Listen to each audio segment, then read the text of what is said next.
I'm J.R. Church. Welcome to today's analysis of the news. Albert Pike was one of the most colorful characters in American history. It is said that he was born on December 29, 1809 in Boston, was the eldest son of 6 children born to Benjamin and Sarah Andrew Pike. He studied at Harvard and later served as Brigadier General of the Confederate Army.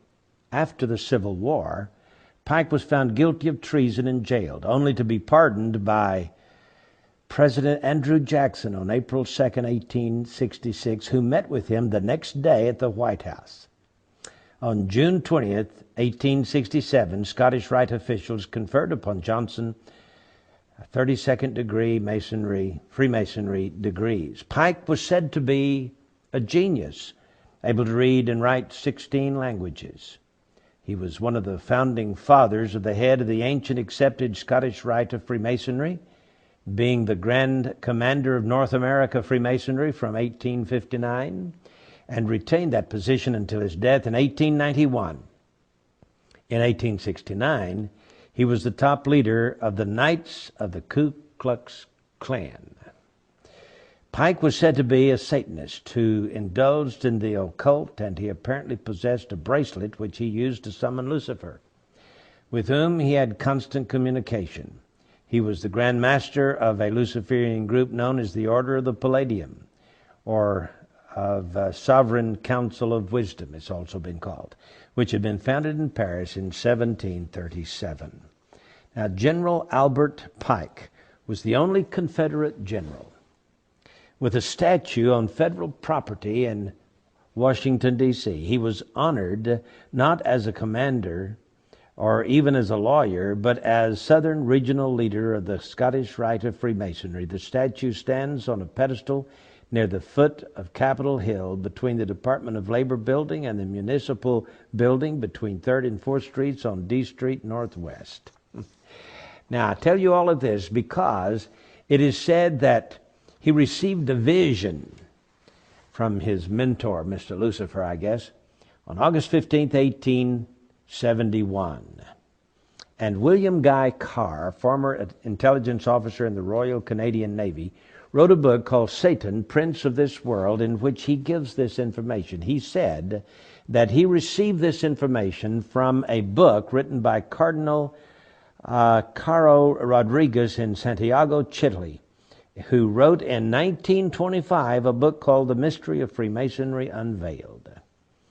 And in this book, in 1925, it is said that he wrote a letter to a man named Mazzini in which he described this dream.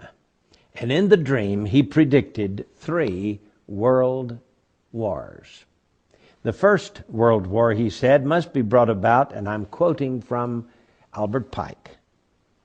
The First World War must be brought about in order to permit the Illuminati to overthrow the power of the czars in Russia and of making that country a fortress of atheistic communism.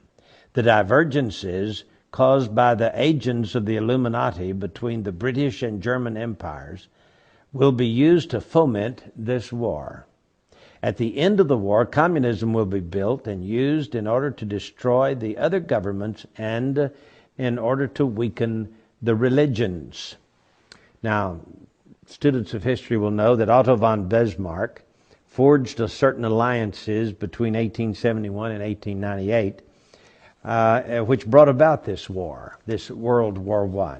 And Otto von Bismarck here says that he was a co-conspirator with Albert Pike, and he was the one instrumental in bringing about the First World War. Well, that's the First World War. Then he dreams that there must be, he is given in this visionary dream, a Second World War. Now remember, this was in 1925 that it became public in this book written by a cardinal from Santiago, Chile, Rodriguez. He says, quote, "The Second World War must be fomented by taking advantage of the differences between the fascists and the political Zionists. This war must be brought about so that Nazism is destroyed and that the political Zionism will be strong enough to institute a sovereign state of Israel in Palestine.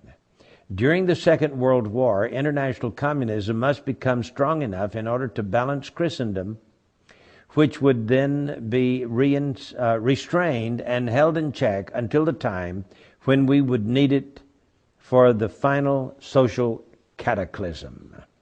Well, there are some who may argue that the terms Nazism and Zionism were not known in 1871. You should remember, however, that the Illuminati invented both of these movements. In addition, communism as an ideology and as a coined phrase originates in France during the Revolution. In 1785, Restif coined the phrase 4 years before the Revolution broke out. Restif and Babeuf, in turn, were influenced by Rosé, as was the most famous conspirator of them all, Adam Weishaupt. Then he has this vision, in this vision, not only one world war and two world wars, but here comes the third world war. He says, and I quote, "The Third World War must be fomented by taking advantage of the differences caused by the agents of the Illuminati between the political Zionists and the leaders of the Islamic world." Yeah, that's what he says. The war, this was 1925. Please understand that. At least 1925. May go all the way back to 1871, as is purported to do, but at least it was written in a book and published in 1925. So he says, after World War I was just over a few years, and before World War II even started, he's now thinking about this Third World War, and it says that it will be caused by the differences between the political Zionists and the leaders of the Islamic world. The war must be conducted in such a way that Islam, the Muslim Arabic world, and political Zionism, the State of Israel, mutually destroy each other. That's what it says. Meanwhile, the other nations, once more divided on this issue, will be constrained to fight to the point of complete physical, moral, spiritual, and economic exhaustion. We shall unleash the nihilists and the atheists, and we shall provoke a formidable social cataclysm in which, in all its horror, will show clearly to the nations the effect of absolute atheism, origin and savagery, and of the most bloody turmoil. So he's against Christianity and he's against atheism. They're supposed to fight each other to the death, you see. Then, he says, everywhere the citizens obliged to defend themselves against the world minority of revolutionaries will exterminate those destroyers of civilization and the multitude, disillusioned with Christianity, whose deistic spirits will from that moment be without compass or direction, anxious for an ideal, but without knowledge where to render its adoration, will receive the true light through the universal manifestation of the pure doctrine of Lucifer. That's what he says. Brought finally out in the public view. So he's saying that Lucifer will finally make himself, the good guy. He's going to save the world from these atheists who don't believe in deity and from these Christians who believe in the good God. Well, so it says, this manifestation will result in the general reactionary movement which will follow the destruction of Christianity and atheism, both conquered and exterminated at the same time. Well, I don't know if it's true, but I can tell you that it sure has played into what is being carried on in the Middle East today. And it looks like everything from World War I and World War II, with the development of the State of Israel, and with the Zionist movement and the Communist movement and the atheist movement, and the peppering down of persecution on the Christians of this world, it looks like that may be Lucifer's attempt at annihilation of us all, so that Lucifer will appear in the form, of course, of what the Bible calls the Antichrist, and establish peace on earth for mankind.